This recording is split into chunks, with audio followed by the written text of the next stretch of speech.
चलो जीओसी पढ़ते हैं, जीओसी की बात करते हैं। चलो ठीक है। तो इलेक्ट्रॉनिक डिस्प्लेसमेंट इफेक्ट रिप्रेजेंट करता है क्या? या तो पार्शियल इलेक्ट्रॉन ट्रांसफर या फिर कंप्लीट इलेक्ट्रॉन ट्रांसफर इन मॉलिक्यूलर आयन्स। अच्छा, पार्शियल इलेक्ट्रॉन ट्रांसफर मतलब कि कोई इलेक्ट्रोनेगेटिव एटम है वो अपनी तरफ इलेक्ट्रॉन खींचने की कोशिश कर रहा है, इसको बोलते हैं पार्शियल। जिसमें वो खींच ही लेगा पूरा, उसको बोलते हैं कंप्लीट। अपन इस इलेक्ट्रॉनिक डिस्प्लेसमेंट इफेक्ट को दो तरीके में बांट सकते हैं, परमानेंट और टेम्परेरी। परमानेंट वाला इंडक्टिव होता है, रेजोनेंस होता है और हाइपरकॉन्जुगेशन होता है। टेम्परेरी वाला इलेक्ट्रोमेरिक होता है और इलेक्ट्रोमेरिक होता है। इंडक्टिव इफेक्ट की बात कर लेते हैं। तो permanent polarisation of electron one direction of molecules को बोलते हैं इंडक्टिव इफेक्ट। अच्छा, और ये क्या होता है? पहली बात तो परमानेंट हो गया, दूसरा सिग्मा बॉन्ड की तरह ऑपरेट होगा, तीसरी बात पार्शियल होगा और मैग्नीट्यूड के इनवर्सली प्रोपोर्शनल होगा इंडक्टिव इफेक्ट। अच्छा जी, ओके। उसके बाद बात करते हैं माइनस आई। माइनस आई की बात करते हैं। इसमें दो टाइप के होते हैं, minus I plus I. Minus क्या होगा? Electron neutron group, electron neutron effect बोलते हैं माइनस आई। साइज बड़ा होगा, माइनस आई कम होगा। इलेक्ट्रॉन नेगेटिविटी डायरेक्टली प्रोपोर्शनल होगा, ठीक है। परसेंटेज और इलेक्ट्रॉन नेगेटिविटी किसके proportional? Directly S percentage of S character के डायरेक्टली प्रोपोर्शनल होता है, ठीक है। साइज जैसे एफ सी एल भी आ रहा है, साइज बढ़ रहा है तो इलेक्ट्रॉन माइनस आई कम हो रहा है। ओ और एस में साइज बढ़ रहा है, माइनस आई कम कर रहा है। एन पी में साइज बढ़ रहा है, माइनस आई कम हो रहा है। सेम ऑर्डर कोई दिक्कत की बात नहीं होनी चाहिए। आगे बात करते हैं, जल्दी रिवीजन चल रहा है क्योंकि माइनस आई सीरीज की बात करते हैं। N F three, N R three, N F three plus, N R three plus, N H three plus, N O two, C N, S O three H, C O H, ठीक है। Father character, बेटा inspector, C O R, O R, O H, C O H, C double one H, benzene, C double one, C H double one, C H two और H. Minus I series बोलते हैं। Plus I effect की बात कर लेते हैं। Electron donating effect बोलते हैं प्लस आई सीरीज। प्लस आई की सीरीज इंपॉर्टेंट है तो याद होनी चाहिए बढ़िया तरीके से, तो आप माइनस की चाहिए याद ना करो, प्लस आई की जरूर याद करो। प्लस आई का सीधा सा फॉर्मूला है, सीधा सा तरीका याद करने का, C H two minus, N H minus, O minus, C O minus और 3 डिग्री 2 डिग्री 1 डिग्री। अच्छा जी, इलेक्ट्रोनेगेटिव की बात कर लेते हैं। ये यूनिवर्सिटी प्रोपोर्शनल है, वो डायरेक्टली प्रोपोर्शनल था। बॉन्ड लेंथ आपको पता ही होता है इनका, खुद की बात नहीं। आगे बात करते हैं, आगे बात करते हैं रिएक्शन इंटरमीडिएट। जो पार्टिकल जो रिएक्शन के दौरान बनते हैं और उसके बाद खत्म हो जाता है, कंप्लीट होने से पहले, उसको बोलते हैं रिएक्शन इंटरमीडिएट। तो कार्बोकैटायन क्या होता है? कार्बोनियम आयन, उसको बोलते हैं कार्बोनियम आयन को बोलते हैं कार्बोकैटायन। यानी कोई कार्बन है जो तीन एटम से कनेक्टेड है पर एक उसका वेकेंट और पी ऑर्बिटल है, उसको बोलते हैं कार्बोकैटायन, ठीक है। ये 3 सिग्मा होते हैं, इसमें 6 इलेक्ट्रॉन होंगे, 0 लोन पेयर होंगे, 0 अनपेयर इलेक्ट्रॉन होंगे, sp2 होगा क्योंकि पता है कि 3 सिग्मा यानी sp2 हो गया। ट्राइगोनल प्लेनर होगा, ऑक्टेन इनकम्प्लीट होगा, इसका जो इलेक्ट्रॉन डेफिशिएंट होगा, इलेक्ट्रॉन डेफिशिएंट यानी इलेक्ट्रॉन लवर होगा, यानी इलेक्ट्रोफाइल होगा, इलेक्ट्रोफाइल यानी लुइस एसिड होगा, डायमैग्नेटिक यानी म्यू जीरो होगा और स्टेबिलिटी किसके प्लस, देखो प्लस का डायरेक्टली प्रोपोर्शनल प्लस आई से और इन्वर्सली प्रोपोर्शनल माइनस आई से। कार्बन आयन के लिए भी सेम चीज़ है, 3 सिग्मा होंगे, 1 लोन पेयर होगा, 0 अनपेयर इलेक्ट्रॉन होंगे, 0 वेकेंट पेयर ऑर्बिटल होंगे, sp3 होगी, 3 सिग्मा प्लस 1 लोन पेयर 4 हो गया, ठीक है। ट्राइगोनल पिरामिडल होगा शेप, फॉर्मल चार्ज -1 होगा, ठीक है। Electron in outer orbital shell, octet complete होगा, न्यूक्लियोफाइल होगा, डायमैग्नेटिक होगा और स्टेबिलिटी किसके होगा? माइनस आई की, कार्बोनाइन यानी माइनस आई की डायरेक्ट प्रोपोर्शनल और आई के मतलब इनवर्सली प्रोपोर्शनल। फ्री रेडिकल वही 3 सिग्मा, इस बार 1 इलेक्ट्रॉन कम होगा, लोन पेयर 0 होंगे पर 0 फॉर्मल चार्ज होगा, टोटल इलेक्ट्रॉन 7 होंगे, 1 अनपेयर्ड इलेक्ट्रॉन होगा, 0 वैकेंट पी ऑर्बिटल होंगे, 7 ऑक्टेट इनकम्प्लीट होगा, स्पिन मैग्नेटियम हो जाएगा 2 क्योंकि प्लस आई माइनस आई दिखाएगा, ठीक है। प्लस हाफ माइनस हाफ दिखाएगा, पैरामैग्नेटिक होगा और mu equal to n into n plus two होगा। यहाँ पे एन गलती से लिख देता, n into n plus two होगा, इलेक्ट्रॉन डेफिशिएंट होगा, sp2 होगा और ट्राइगोनल प्लेनर होगा। स्टेबिलिटी इसके भी प्लस आई के प्रोपोर्शनल और इन्वर्सली प्रोपोर्शनल होगा माइनस आई के। कार्बन क्या होता है? Electron deficient neutral carbon containing intermediate को होता है कार्बन। अच्छा, कार्बन दो तरह के होता है, सिंगलेट और ट्रिपलेट। सिंगलेट जिसमें एक्स वाई के साथ कनेक्टेड पर दोनों इलेक्ट्रॉन एक ही ऑर्बिटल में बैठे हैं, जबकि इसमें एक एक अलग अलग में बैठा है, ठीक है। इसमें क्या होगा? 2 सिग्मा होंगे, 1 लोन पेयर होगा, 0 अनपेयर होंगे और sp2 होगा। ये बैंड शेप होगा और स्पिन कितने होंगी 1, ठीक है। इसके लिए क्या बोलेंगे? 2 सिग्मा होंगे, 0 लोन पेयर होंगे, 2 अनपेयर इलेक्ट्रॉन होंगे, sp होगा, लीनियर होगा, स्पिन 3 होगा और ओबे अनरूल करेगा, ओबे अनरूल नहीं करेगा। अनरूल कहता है एक में भरो एक में भरो, क्योंकि इसने एक साथ दोनों भर दिया। नाइट्रीन electron deficient nitrogen containing intermediate को होता है नाइट्रीन। इसमें फॉर्मूला 0 होगा, टोटल इतना कुछ खास है नहीं। इसको मतलब तो बेंजाइन, जिसमें अगर आयन ग्रुप लग जाएगा बेंजीन के साथ, उसको बेंजाइन बोलते हैं। फॉर्मल चार्ज जरूर याद रखना चाहिए, formal charge is equal to valency -2 into lone pair minus bond form, यानी जैसे इसका निकालना है तो फॉर्मल चार्ज निकालना है तो formal charge is equal to valency कितने होते हैं 5 -2 इंटू लोन पेयर, जितने 2 लोन पेयर है, और माइनस कितने बॉन्ड फॉर्म 2, तो माइनस में आ जाएगा फॉर्मल चार्ज, ठीक है। उसके बाद करते हैं बात रेजोनेंस इफेक्ट। रेजोनेंस में होता है एक्सटेंस ऑफ अ मॉलिक्यूल और ion more than one structure which different in position of lone pair and pi bond, उसको बोलते हैं रेजोनेंस इफेक्ट। तो कंडीशन क्या होती है कि sigma bond must be fix होना चाहिए, दूसरा atom participant in resonance must be planar, तीसरी खास बात कि इनके पी ऑर्बिटल होना चाहिए या डी ऑर्बिटल होना चाहिए, और जो पी ऑर्बिटल होता है वो परपेंडिकुलर होता है प्लेन के, और जबकि पी ऑर्बिटल होता है पैरेलल होता है अनदर पी ऑर्बिटल के। अच्छा जी, ओके। सबसे इंपॉर्टेंट बात ये है कि pair of electron always identical, यानी सी ओ माइनस को अपन ओ माइनस और प्लस माइनस देंगे मोर इलेक्ट्रॉन नेगेटिव को, और प्लस देंगे उसको जो लेस इलेक्ट्रॉन नेगेटिव होगा दोनों कंपेयर में, ठीक है। इसको मैं आपको सिखाऊंगा, इससे आपको सारा रेजोनेंस खत्म कर दूंगा मैं, इस मेरी ट्रिक है ये, जानता होगा।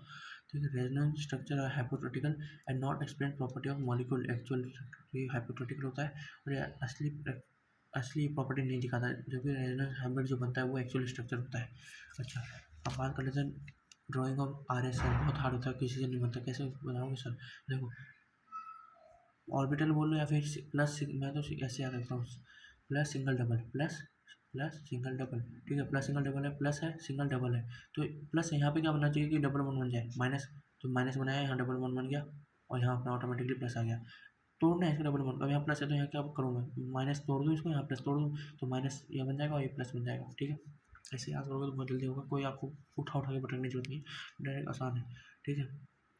इसकी बात कर लो, देखो CH2 माइनस है, CH2 है, तो क्या करो जैसे यहाँ प्लस प्लस आया ना, तो यहाँ पे क्या करो, माइनस क्रिएट करोगे, यहाँ प्लस क्रिएट करोगे, तो प्लस क्रिएट हो गया, डबल बन गया, ठीक है। अब यहाँ पे प्लस आ चुका है, यहाँ पे क्या करना है, माइनस क्रिएट करना है या प्लस क्रिएट करना है, प्लस क्रिएट किया, माइनस यहाँ डबल बन गया, तो यहाँ पे आ गए, तो यहाँ पे क्या होना चाहिए, माइनस क्रिएट करना, यहाँ आ चुका है, ठीक है, यहाँ आ चुके हैं, तो यहाँ क्या करना होगा, माइनस क्रिएट कर दो, यहाँ प्लस क्रिएट कर दो, तो अपना काम हो जाएगा, यस हो गया काम, ऐसे करना है, बहुत आसान तरीका है। इंपॉर्टेंट केस जैसे ये है जिसमें वेकेंट पी ऑर्बिटल होता है, उसको बोलते हैं ये, मतलब इंपॉर्टेंट केस होता है B5 बोलते हैं इसको।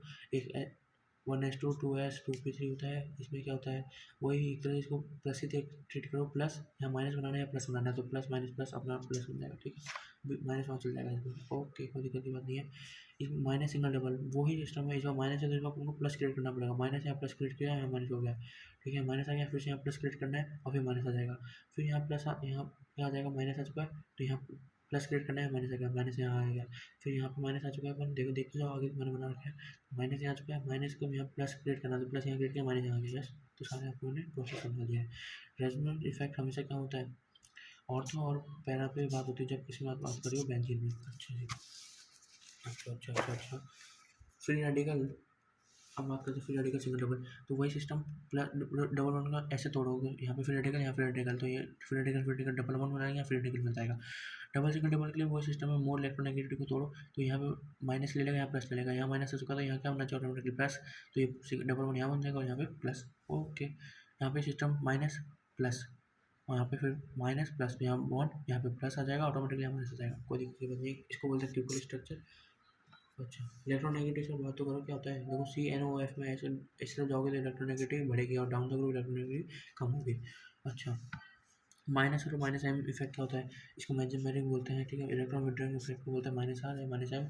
माइनस एम क्या करता है, डिक्रीज करता है electron density at ortho para position. अच्छा, माइनस ए की पावर जिसको बोलते हैं वैकेंट, मतलब वैकेंट पी ऑर्बिटल या डी ऑर्बिटल में उसको माइनस ए होगा, ठीक है, उसको माइनस एम रिप्रेजेंट करेंगे। अच्छा, और इसको डबल ट्रिपल होने का हो सकता है, माइनस ए बी होगा, माइनस ए बी जो कनेक्टिंग होगा, अगर उसकी इलेक्ट्रोनेगेटिव कम होगी जो बाहर वाले से, तो ये माइनस एम शो करेगा, नहीं तो नहीं करेगा। तो इसमें देखो ये कनेक्टिंग सी और एन है, तो एन की ज़्यादा होती है इलेक्ट्रोनेगेटिविटी यस, तो ये शो करेगा, जबकि इसमें नहीं करेगा, समझे। तो इसमें भी वही ओ की ज़्यादा होगी एस से यस, तो इसमें करेगा नहीं करेगा, समझे। ऐसे माइनस एम कर सकते हो, बाकी माइनस एम के बाद एक वैकेंट भी होना चाहिए। इलेक्ट्रोनेगेटिव की बात कर चुका हूँ मैं कि C1F है, इलेक्ट्रोनेगेटिव इंक्रीज करोगे इधर जाने पे, वही बात है, एन की ज़्यादा होगी इसकी, ठीक है। वेस्ट माइनस वैकेंट पी होगा, इसमें वैकेंट डी होगा और इसमें कुछ ये नहीं करेगा, ठीक है, ओके। तो माइनस एम की बात कर चुका हूँ, प्लस एम बता दो। प्लस एम क्या होता है, प्लस एम क्या होता है, इलेक्ट्रॉन डोनेटिंग ग्रुप होता है प्लस एम या प्लस आर, ये क्या करता है जिनका लोन पेयर हो, इसका तो बहुत आसान है, जिसका लोन पेयर वो प्लस एम बस, इलेक्ट्रॉन डेंसिटी इंक्रीज कर देगा ये। तो जिसका इसका लोन पेयर नहीं है, इसका लोन पेयर हाँ, इसका लोन पेयर हाँ, ये भी है, ये है, जिनके लोन पेयर वो सब है, ये नहीं है, ये है lone pair, lone pair, lone pair, yes ये सब है। पर सर ये माइनस और प्लस में तो सर दोनों डोनेटिंग और विड्रॉइंग ग्रुप में, तो इनमें फ़र्क क्या है? देखो प्लस और आई और एम में फ़र्क क्या है? देखो ये होता है सिग्मा बॉन्ड के थ्रू ऑपरेट, ये होता है पाई बॉन्ड के थ्रू ऑपरेट। दूसरी खास बात ये देखो, जैसे NH2 माइनस है, NH2 माइनस एक तरह से लोन पे है तो प्लस एम भी दिखाएगा, और NH2 माइनस अपना माइनस एम भी होता है, ठीक है। ओके ओके जी। जनरली क्या होता है कि एम इफेक्ट डोमिनेट कर जाता है आई को, बिकॉज क्योंकि एम इफेक्ट कंप्लीट होता है, जबकि आई इफेक्ट होता है पार्शियल होता है। बट एक एक्सेप्शन आती है हेलोजन की केस में। हेलोजन में क्या होता है, माइनस आई डोमिनेट करता है as compare to plus M. और ये होता है कुछ दो एडजेक्टिव ग्रुप, उनको बोलते हैं प्लस, इसको बोलते हैं एफ और सी एल। ये क्या होता है, क्यों होता है? देखो माइनस आई भी शो करेंगे, प्लस एम भी शो करेंगे, लोन पे जैसे माइनस एम इसलिए शो करेंगे, मोस्ट लाइक नेगेटिव एलिमेंट होंगे, इसलिए समझिए। बैक बॉन्डिंग क्या होता है, कोई डोनर का एक एक्सेप्टर होगा, जो डोनर को एक्सेप्टर को बॉन्ड देगा तो ये बना लेंगे अपना ऑर्बिटल। अच्छा जी, डोनर तो बताइए ये होते हैं जिनका जो लोन पे सब डोनर है। एक्सेप्टर कौन होंगे? एक्सेप्टर होंगे BCH2 प्लस और AL प्लस, AL प्लस। ये याद रखना कि डोनर नहीं, आप एक्सेप्टर याद करो कि बी होना चाहिए, CH2 प्लस होना चाहिए और AL प्लस। जैसे इसमें ये CH2 प्लस है, याद है आप लोगों को, पता है जो याद है वो तो मतलब CH2 प्लस, या ये भी एक्सेप्टर है डोनर, अपने आप ही डोनर बना लेगा। अच्छा, एक लड़का, एक तो ये डोनर का, दूसरा होता है कि सर लोन पेयर और वैकेंट डी ऑर्बिटल। वो पी ऑर्बिटल बात करेंगे, डी ऑर्बिटल बात कर लेते हैं। डी ऑर्बिटल में सर कौन होते हैं? जैसे CH2, ये क्या ये दिखाएगा? नहीं, क्योंकि अब ये डी ऑर्बिटल की बात हो रही है। आपको BCNOF ALSIPS CLBR, इनके पास होता है वैकेंट डी ऑर्बिटल होता है, ठीक है। तो वैकेंट डी ऑर्बिटल वाले ही फिर दिखाएंगे इसमें। ओके, कंपेरिजन ऑफ RS, ये पूछा जाता है जेई में। पहले तो नंबर ऑफ मतलब पाई बॉन्ड देखो, उसके बाद स्टेबिलिटी उसकी ज़्यादा होगी जिसके मैक्सिमम एटम्स की क्या होगा, ऑक्साइड कंप्लीट होगा। स्टेबिलिटी ऑफ अनचार्ज की ज़्यादा होगी चार्ज से। इलेक्ट्रोनेगेटिव की बात करेंगे, नेगेटिव चार्ज मोस्ट स्टेबल होगा जिसकी इलेक्ट्रोनेगेटिव ज़्यादा है, और पॉजिटिव चार्ज मोस्ट स्टेबल होगा जिसकी इलेक्ट्रोनेगेटिव कम है, ठीक है। अपोजिट चार्ज मोस्ट स्टेबल जब पास होंगे, और लाइक चार्ज और मोस्ट स्टेबल वन दूर होंगे। अच्छा जी, ओके। एरोमेटिसिटी क्या होता है सर? एरोमेटिसिटी यानी साइक्लिक कॉन्जुगेशन सिस्टम। कंडीशन क्या होती है? पहला साइक्लिक होना चाहिए, प्लेन होना चाहिए, कोई कॉन्जुगेशन होना चाहिए। और 4n+2 पाई को अगर फॉलो करेगा तो एरोमेट्रिक नहीं करेगा, मतलब 4n+2 पाई को फॉलो करेगा एरोमेटिक, इसको हम बोलते हैं। और अगर 4n को फॉलो करेगा तो एंटी एरोमेटिक, और अगर इन तीनों में से कोई सी फेल करता है तो नॉन एरोमेटिक। बड़ा आसान है, इसको याद कर लेना, एकदम सिंपल सी बात है। फिर इसको ढंग से देख लेना, एक समझ आ जाएगा। सेम चीज़ है साइक्लिक प्लेन कॉन्जुगेट, जिसमें तीनों फेल हो जाते हैं वो नॉन एरोमेटिक है, जिसमें तीनों पासों पर रूल दूसरा करेगा उसको बोलेंगे एंटी एरोमेटिक। जैसे देखो इसका लोन पेयर है, ये लोकलाइज लोन पेयर है, हिल नहीं सकता, तो ये 6 पाई में काउंट किया जाएगा, ना कि 8 पाई में, ठीक है। इसकी बात करते हैं, इसमें 2 सिग्मा पर लोकलाइज, एक 2 पाई प्लस डी लोकलाइज है, तो ये 6 पाई की तरह काउंट करेगा। अब इसका 2 लोन पेयर पर काउंट एक ही होगा, वो सिर्फ एक ही काउंट किया जाएगा। अच्छा जी, एरोमेटिक। अच्छा जी, एरोमेटिसिटी की बात कर लेते हैं। मल्टीपल साइक्लिक क्यों है? एरोमेटिक 10 पाई हो रहा है तो यस एरोमेटिक, 8 पाई हो रहा है तो एंटी एरोमेटिक। क्या इसमें कितने हो रहे हैं? 12 हो रहे हैं एंटी एरोमेटिक, 14 हो रहे हैं एरोमेटिक। पूरा समझिएगा। बॉन्ड नेचर और बॉन्ड लेंथ पता है, effect number of bond present between दो एटम इन मॉलिक्यूल्स को बोलते हैं bond length.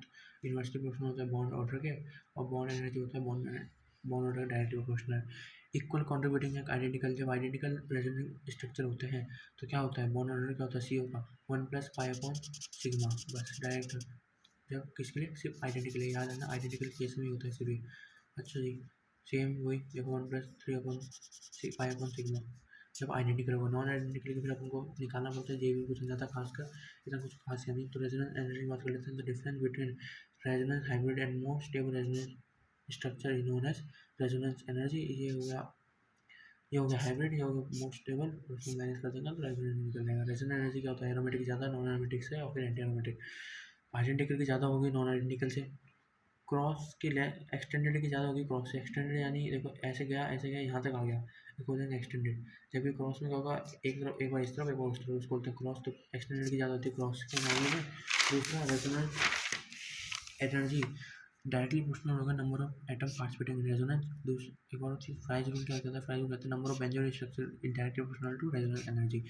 Okay, hyperconjugation की बात कर लेते हैं, इसको बोलते हैं नोबल रेजोनेंस या फिर सिग्मा पाई रेजोनेंस भी बोलते हैं इसको। स्टेबिलिटी किसके डायरेक्टली प्रोपोर्शनल होगा? नंबर ऑफ अल्फा एच पता है ना, जिसके साथ कनेक्ट होगा इसके साथ इसको हटा के देंगे, इसके बगल में जो कार्बन होगा इसका अल्फा एच बोलेंगे, इसके 6 अल्फा, इसके भी 6 अल्फा, इसके भी 6 अल्फा एच। बट सर इनमें ज़्यादा स्टेबल कौन होगा?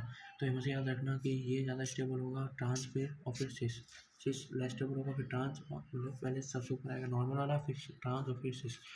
प्लस एच फिर क्या होता है? इलेक्ट्रॉन डोनेशन थ्रू हाइपोकॉन्जुगेशन ने प्लस एच हटा दिया अपन ने, तो माइनस बन चुका, माइनस को फिर रोजेनस ग्राफ बोलते हैं प्लस एच को। अच्छा जी, माइनस एच फिर क्या होता है? माइनस एच इफेक्ट इसको बोलते हैं रिवर्स हाइपोकॉन्जुगेशन, और ये कौन शो करता है? CCl3 ऐसा ग्रुप का ऐसा ग्रुप है जो ओनली CCl3 ही शो करता है प्लस माइनस एच। ठीक है, याद रखना ये बहुत जरूरी है, ये इसलिए ज़्यादा ये बहुत स्ट्रॉन्ग है, थोड़ा वीक बढ़ जाता है, और ये इसकी वही बात है। कार्बोकेटाइन और फ्री रेडिकल के तो अल्फा डायरेक्टली प्रोपोर्शनल होगा स्टेबिलिटी के लिए, पर कार्बन के लिए अल्फा मत लगाना गलती से भी। अच्छा जी, हीट ऑफ हाइड्रोजनेशन क्या बोलते हैं? Delta H, heat of hydrogen, the amount of heat release when 1 mole of unsaturated carbon compound undergo hydrogenation to form saturated compound, यानी जितने बॉन्ड टूटेंगे। अच्छा, तो सीधी सी बात है, इसका तरीका याद रखो, heat of hydration is directly proportional to number of pi bond, जितने नंबर ऑफ पाई बॉन्ड टूटेंगे उतना ही तो हीट ऑफ हाइड्रेशन निकलेगा, अगर वो भी बराबर है देन स्टेबिलिटी की इन्वर्सली प्रोपोर्शनल होगा। Heat of carbon combustion directly याद रखो, heat of combustion directly proportional number of carbon atom और इन्वर्सली प्रोपोर्शनल टू स्टेबिलिटी के, क्योंकि इसमें ज़्यादा amount of release when 1 mole of compound undergo combustion to form CO2 and H2। अच्छा जी, okay.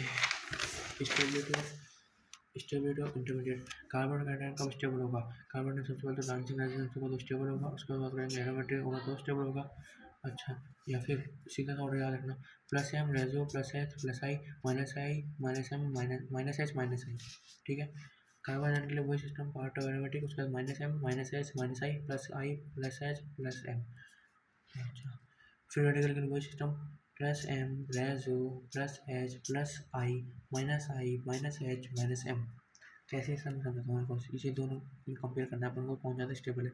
तो प्लस है, ग्रुप कौन सा लग रहा है, प्लस है, कार्बोकेटाइन की अपन को चेक करना है। CL कौन सा ग्रुप? CL माइनस आई होता है, प्लस एम भी होता है, माइनस एम भी होता है, पर इसमें क्या डोमिनेट करता है? माइनस एम डोमिनेट करता है, जबकि इसमें क्या दिखाएगा? प्लस एच डोमिनेट करेगा। तो यस, तो कार्बोकेटाइन में हमने पढ़ा था ना, plus M plus H plus I minus H minus M, तो यस प्लस ए डोमिनेट करेगा।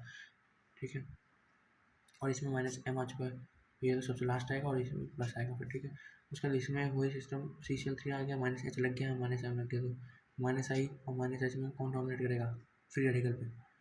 सही बात, उल्टा हो जाएगा तो माइनस आई तो उल्टा हो जाएगा, समझे ना? अगर यहाँ माइनस होता तो ये होता, पर अगर यहाँ फ्री रेडिकल आ चुका तो माइनस आई डोमिनेट कर गया। अच्छा जी, एंटी एरोमेटिक, एरोमेटिक और नॉन एरोमेटिक, एरोमेटिक फिर नॉन एरोमेटिक फिर एंटी एरोमेटिक, पता होना चाहिए आपको। ओके, आगे बात करते हैं एसिड्स।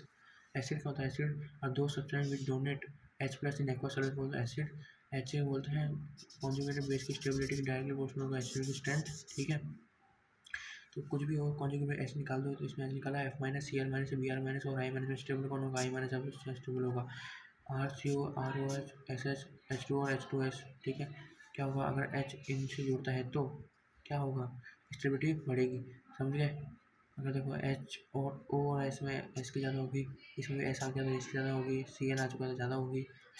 ठीक है, उसके बाद RCN NH3 इलेक्ट्रोनेगेटिव हो गया, SP की ज़्यादा होगी और इसकी H2 भी होगी से कम। ठीक है, ये सबसे बहुत ज़रूरी है कि देखो सिंगल SCOH और बेंजल्डी है, मतलब बेंजोइक एसिड और CH3COH। अच्छा जी, उसके बाद करते हैं, देखो ये होता है सबसे जितने एक्स हुए यहाँ पे, अगर X0 तो ऑक्जेलिक एसिड, X1 तो मेलोनिक एसिड, X2 तो सैलिसिलिक एसिड, X3 तो गैल्वेनिक एसिड, और ऐसे बहुत चलता रहता है, सो बहुत चलता रहेगा। ठीक है, कि एक ही बात करेंगे, ऑक्जेलिक एसिड की सबसे ज़्यादा होगी, फिर मेलोनिक, फिर एस, फिर एडिस। ठीक है, याद रखना है, ये दूसरे इसका बहुत तरीका आसान है, आप देख सकते हो।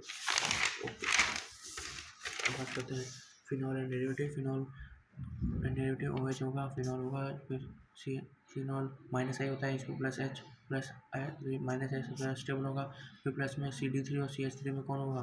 प्लस एच के लिए क्या होता है? CH3 ज़्यादा होगा CD3 से, तो यस, तो ये इसमें उल्टा हो जाएगा, तो CD उल्टा हो जाएगा ना, क्योंकि हमारे प्लस एच के लिए CD3 हो जाएगा। ठीक है, तो याद रखना, और ये मेरे ख्याल से क्वेश्चन आ सकता है JEE में, क्योंकि रिपीटिंग क्वेश्चन है। देखो इसमें माइनस एम फिर माइनस एम, और यहाँ माइनस आई लग जाएगा, क्योंकि और पैर मतलब मेटा पे काम नहीं करते वो सब। ठीक है, माइनस आई लगेगा, तो इससे क्या होगा?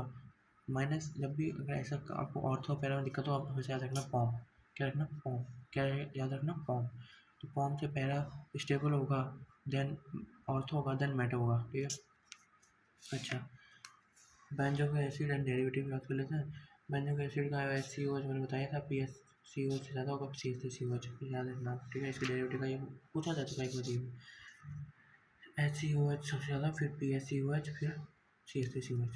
Steric entrance SIR, steric inhibition of resonance. क्या होता है? SIR का होता है ऑर्थो पे लगता है तो लगता है, ठीक है, इसमें कोई कंपाउंड होगा, उसके बगल में कोई हैवी बल्कि ग्रुप लगा देंगे तो क्या हो जाएगा? रिपल्सन बढ़ेगा, रिपल्सन बढ़ेगा तो स्टेबिलिटी कम होगा। जैसे कैसे होगा इसकी बात समझो। इसमें ये है ग्रुप है, इसके बाद आगे दो बल्कि ग्रुप आ गया तो ऐसा लग गया, ऐसा लग गया तो स्टेबिलिटी कम हो गई, इसकी स्टेबिलिटी ऑटोमेटिकली ज़्यादा हो गई। इसमें वही बल्कि ग्रुप लगे, स्टेबिलिटी इसकी ज़्यादा हो गई, क्योंकि देखो ये यहाँ रिपल्सन नहीं दे रहा है, जबकि ये रिपल्सन देगा H, ठीक है।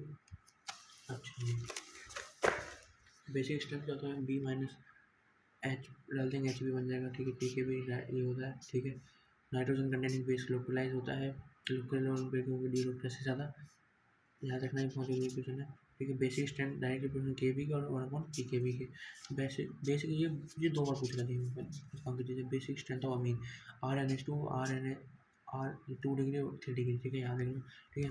1 डिग्री 2 डिग्री। गैस फेज में तो 3 to 1 होता है, गैस फेज का तो 3 to 1 होता है, जबकि एक्वस फेज में दो काम होते हैं, या तो अगर CH3 होगा तो 213, और जब CH3 नहीं होगा तो 231।